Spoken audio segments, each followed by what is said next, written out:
नमस्कार, मैं श्वेता आपका के लाइव न्यूज में स्वागत करती हूं। तो चलिए शुरुआत करते हैं आज की बड़ी और प्रमुख खबर से।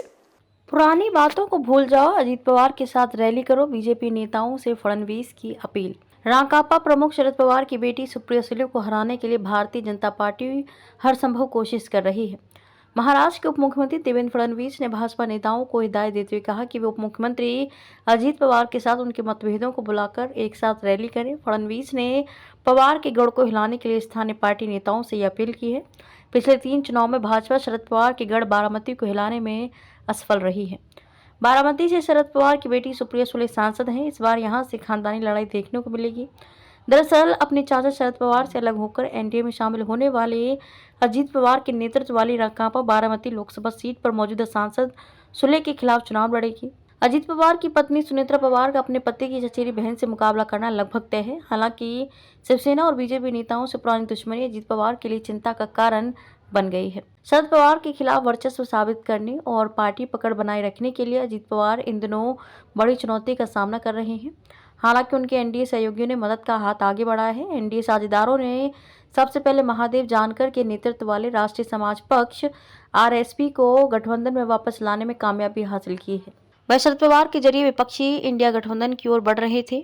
वहीं रिपोर्ट के मुताबिक अब फडणवीस अपनी पार्टी के नेताओं को अजीत पवार के साथ मतभेदों को दूर और एनडीए उम्मीदवार की जीत सुनिश्चित करने के लिए कह रहे हैं। वे इस हफ्ते बारामती के इंदापुर में रैली करेंगे और पार्टी नेता हर्षवर्धन पाटिल को इसका प्रभारी बनाएंगे। पाटिल और उनकी बेटी ने इंदापुर में सहयोगी साझी द्वारा धमकी दिए जाने पर सार्वजनिक रूप से गुस्सा व्यक्त किया था। इससे पहले भाजपा नेता चंद्रकांत पाटिल को हस्तक्षेप करना पड़ा और बारामती शहर में पदाधिकारियों के साथ बैठक करनी पड़ी। बैठक में उन्होंने कहा था, हम शरद पवार की हार चाहते हैं। बारामती में शरद पवार की हार से ज्यादा महत्वपूर्ण कुछ नहीं हो सकता। उन्होंने भाजपा कार्यकर्ताओं से अजीत पवार के नेतृत्व वाली राकांपा के उम्मीदवार के लिए काम करने की अपील की। साथ ही उन्होंने गठबंधन को लेकर भाजपा और उसके नेताओं को 2 बार धोखा देने के लिए शरद पवार से बदला लेने के लिए कहा था।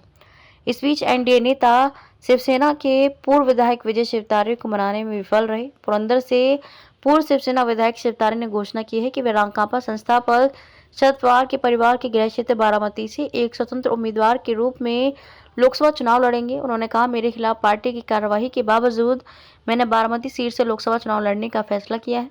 मैंने पार्टी प्रमुख एकनाथ शिंदे को अपनी राय से अवगत कराया है कि निर्वाचन क्षेत्र पर पवार परिवार, शरद पवार या अजीत पवार की पकड़ को समाप्त किया जाना चाहिए। निर्वाचन क्षेत्र में पवार परिवार का आतंक है और लोगों को इससे मुक्ति मिलनी चाहिए। खबरों में अब तक के लिए बस इतना ही। फिर होगी आपसे मुलाकात ऐसी किसी बड़ी और खास खबर के साथ। तब तक के लिए नमस्कार और देखते रहिए के लाइव न्यूज।